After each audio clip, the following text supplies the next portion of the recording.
밑줄 친 이 회의에 대한 설명으로 옳은 것 골라보겠습니다. 열강으로부터 외면받은 한국의 독립이라고 되어 있네요. 위 자료는 미국 상원 의원인 스펜서가 제작하여 미국 의회에 배포한 것으로 한국의 독립이 이 회의에서 논의되어야 한다는 대한민국 임시정부 한국대표단의 주장이 담겨 있다고 되어 있습니다. 그러니까 이 회의는 최소한 대한민국 임시정부가 수립된 이유겠구나라는 것을 우리가 알 수 있죠. 참고로 대한민국 임시정부는 1919년에 세워졌다. 설립이 되었다. 수립이 되었다. 수립이라는 표현이 더 좋겠네요. 그렇죠? 네. 수립이 되었다. 라고 우리가 알고 있죠. 3.1 운동의 결과 수립이 됐기 때문에 최소한 이 회의는 8.1 강화 회의는 될 수 없겠다. 라는 것을 우리가 알 수 있습니다. 8.1 강화 회의에서 제시된 윌슨의 민족 자결주의, 이게 이제 8.1 강화 회의에서 전 세계적으로 굉장히 크게 대두가 됐고, 요거에 자극받아서 3.1 운동이 벌어졌고요. 그 3.1 운동의 결과 수립이 된 것이 대한민국 임시정부잖아요. 그래서 이 회의는 일단 8.1 강화 회의는 아니겠구나라는 걸 우리가 알 수 있어요. 자, 계속 보겠습니다. 그러나 스펜서의 도움과 한국 대표단의 노력에도 불구하고 제1차 세계대전의 주요 승전국들은 이 회의에서 중요한 문제가 나옵니다. 해군 군비 축소, 그리고 영일동맹의 폐기 등을 결정. 아하. 그러니까 1919년 대한민국 임시정부 수립 이후에 개최된 회의 중에서 1차 대전 승전국들이 해군 군비 축소와 영일동맹 폐기 등을 결정한 회의구나 라는 것을 알 수 있죠. 이 두 가지 결정사항이 결정된, 이 두 가지 사항이 결정된 회의, 바로 무슨 회의입니까? 워싱턴 회의죠. 워싱턴 회의. 워싱턴 회의는 1921년부터 1922년까지 전개가 되었습니다. 미국의 주도로 개최가 됐어요. 원래 1차 세계대전의 전후 처리를 위해서 8.1 강화 회의가 개최가 됐는데, 이 8.1 강화 회의에서 아시아 문제가 이제 제대로 논의가 안 된 거죠. 그래서 이 아시아 지역의 문제를 다시 한번 논의도 하고, 또 열강 간의 가속화되는 해군 군비 경쟁을 조금 완화시켜 보고자 미국의 주도로 워싱턴에서 열린 회의가 바로 이 워싱턴 회의였습니다. 여기서 이제 아시아 문제, 특히 이 중국 관련 문제가 많이 논의가 됐는데요.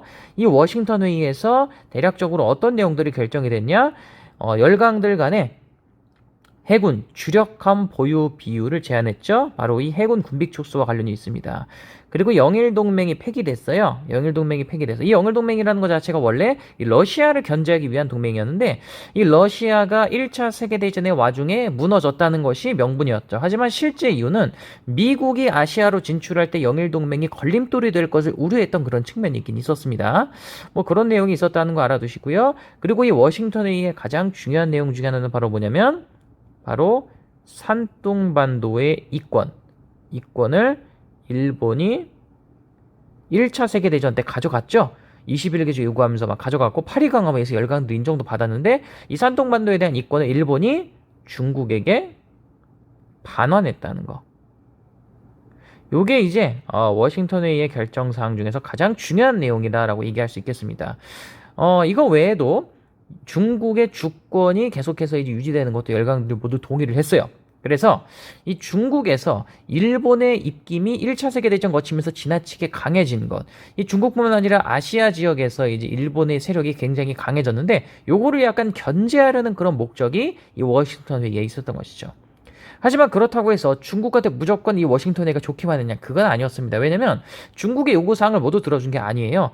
결국 이 워싱턴 회의에서 결정된 중국에 대한 사항 중에 또 뭐가 있냐?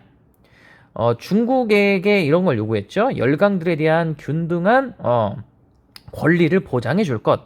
쉽게 말해서 중국을 어느 특정 열강이 독점하려게 하는 것이 아니라 여러 나라들이 중국을 사이좋게 나눠 뜯어먹으려는 그런 속셈이 바로 이 워싱턴 회의에 녹아 있었다라는 것을 우리가 알 수 있습니다.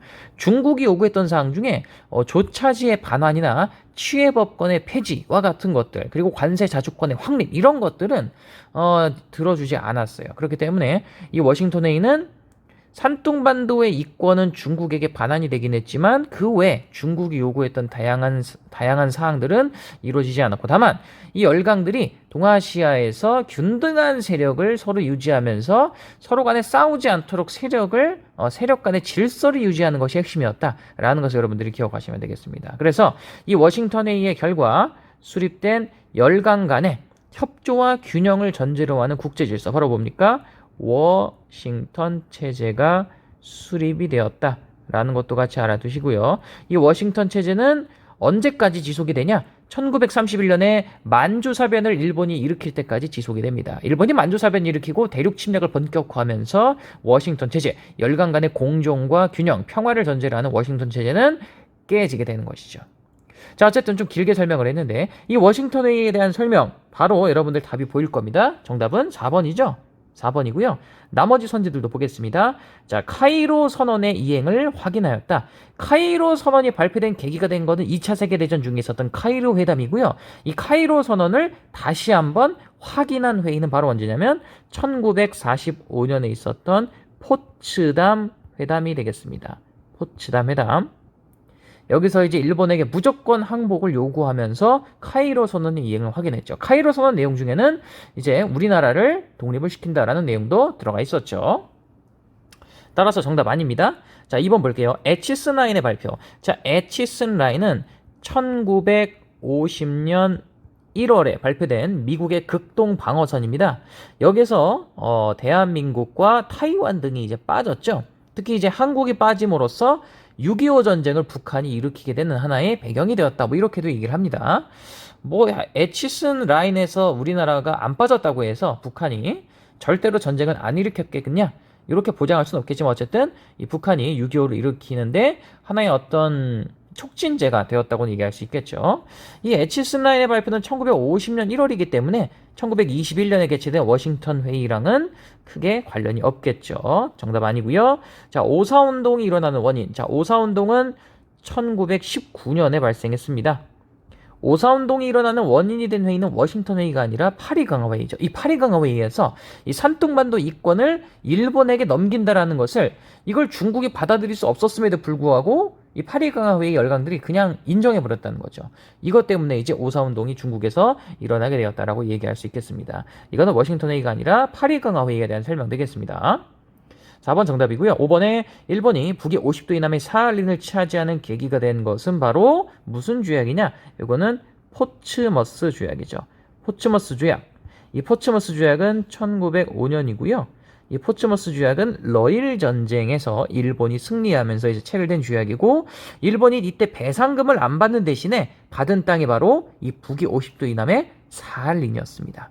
그리고 리순과 나렌의 조차권까지도 얻었고요. 한반도에서 일본의 독점적인 지위도 러시아로부터 인정을 받았던 것이죠.